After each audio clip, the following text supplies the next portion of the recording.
Ellie Drew for Seconds Out, joined by Carl Frampton. Carl, great to see you back at the boxing here on Punditry duties. How are you doing? I'm doing all right. Just glad to be back and amongst it again. And I can hear a bit of noise out there with some fans. So it's good to be at a show with actual fans. Only 1,000, but it's better than nothing, I suppose. And how is the punditry side of things going? You know, since you retired, is that what you're enjoying doing? Well, since I retired, this is the first thing that I've done. But I do enjoy doing it. I've done it often enough. I feel like I get decent feedback when I do it. It would be nice to kind of walk into some sort of contract in the next few months with whoever it may be. But I enjoy watching boxing and I enjoy talking about it. And hopefully it continues, yeah. And how has retired life from boxing been? You know, after that fight, it's been about 8 weeks, I think now. How is sort of, are you adjusting to that life? It's all right.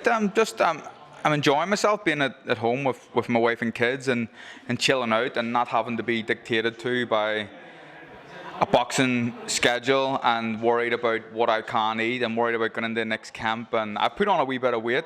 To be honest, I'm the heaviest I've ever been at this point in time, so I need to start shifting it. But I'm just not. You kind of feel like I feel like the handcuffs are off really, and I'm free. I can do whatever I want. So it's a nice feeling not to be dictated to by the time frame of a training camp or a next fight or whatever. So I'm just going with the flow really.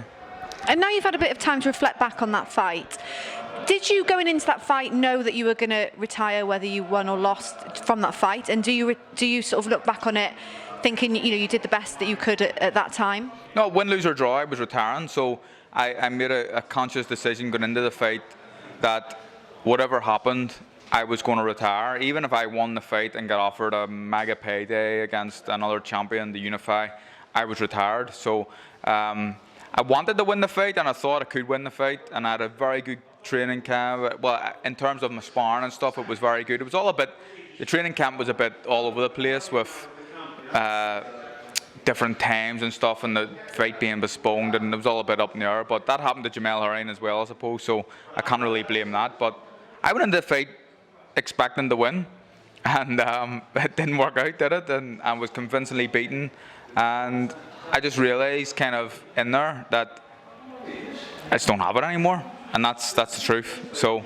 that was the right time to get out, and I had to go, so I had to go.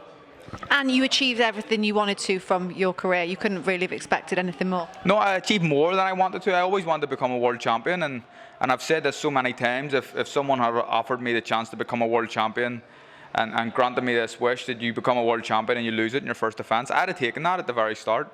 So to do what I've done, I'm happy and I'm proud as well. And a fight that happened after yours, Josh Taylor is now undisputed champion, someone you know very well.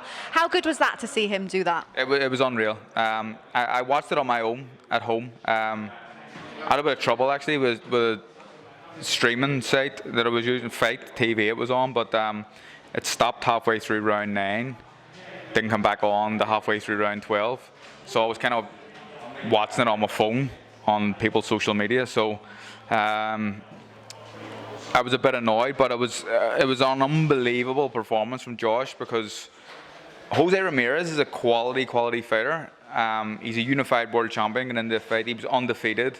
And what Josh Taylor has done to become undisputed in what is a marquee division in only 18 fights is absolutely unbelievable.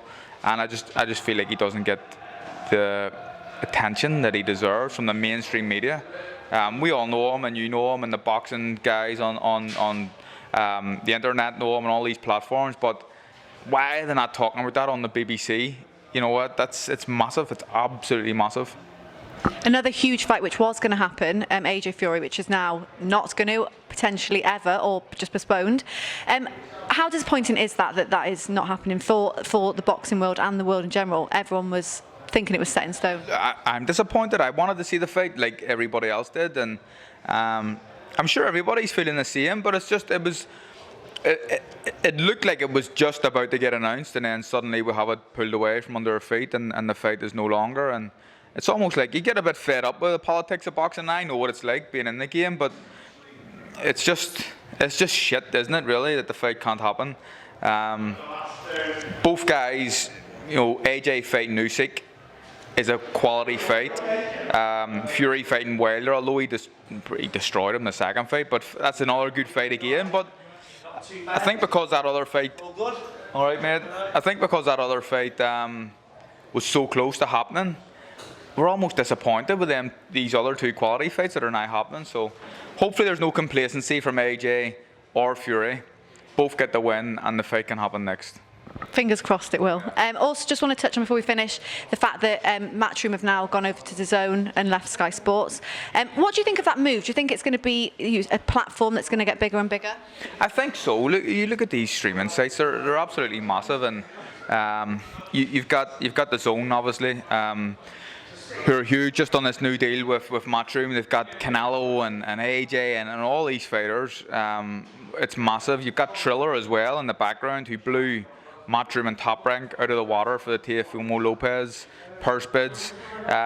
Seems to be the way it's going. Boxing's going to be on these streaming sites, and whether that's good or bad, I don't know, as long as we can continue to watch it. But I tell you, at $1.99 to watch DAZN a month, that can't be bad, can it? And you're getting to watch Canelo and the top fighters in the world.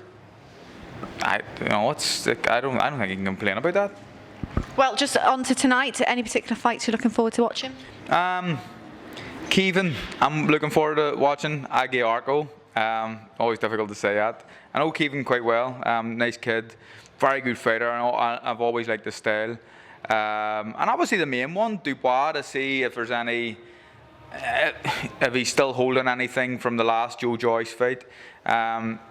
I think you have to give him credit for taking this fight against Dinu. I don't think it's an easy fight, and I think he's a good opponent. So I expect Daniel to win, but it's just going to be interesting to see how he reacts after the Joe Joyce defeat. Well, Carl, it's great to see you. Thank you for talking to me. Enjoy your punditry tonight. Thanks very much. Thank you.